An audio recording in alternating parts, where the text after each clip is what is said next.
And in the same spirit, we're expanding parenting payments single, so it will now be available to single parents until their youngest child turns 14 rather than 8.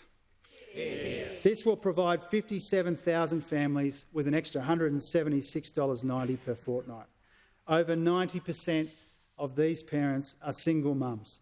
They deserve our respect and our support for the incredible job that they do. Yeah.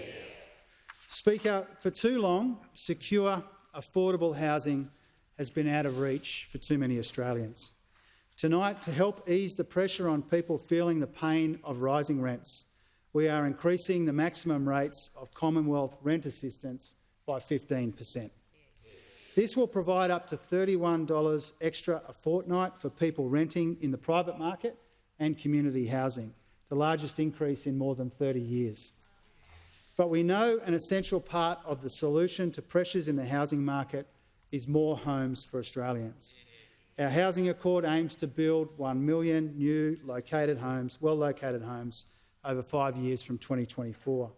We're going to help drive this with a new tax break for build-to-rent projects, cutting the managed investment trust withholding tax from 30 to 15%.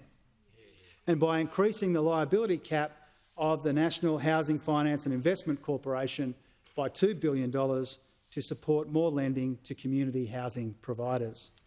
We want more Australians to know the security of a roof over their head, which is why we're also working with the states and territories to improve planning, to build more houses and to deliver a better deal for renters.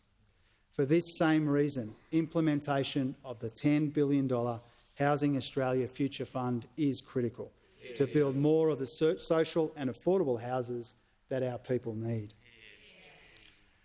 Speaker, our government came to office promising to get wages moving again.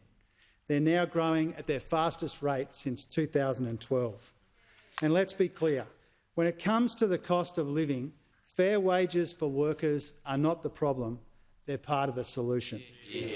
Meaningful and sustainable wages growth is a fundamental feature of an economy that rewards people for their hard work. Meaningful and sustainable wages growth is why we've consistently advocated for low-paid Australians so they don't go backwards. The Prime Minister has said it many times, the heroes of the pandemic deserve more than our thanks. They deserve fair pay for their vital work. I'm proud that our budget provides $11.3 billion to fund a 15% increase in award wages for more than 250,000 aged care workers. Yeah. This pay rise will help retain, reward and recruit the hard-working people who care for our loved ones as they grow old. And the message from our government to the aged care workers of Australia is very simple. You deserve every cent.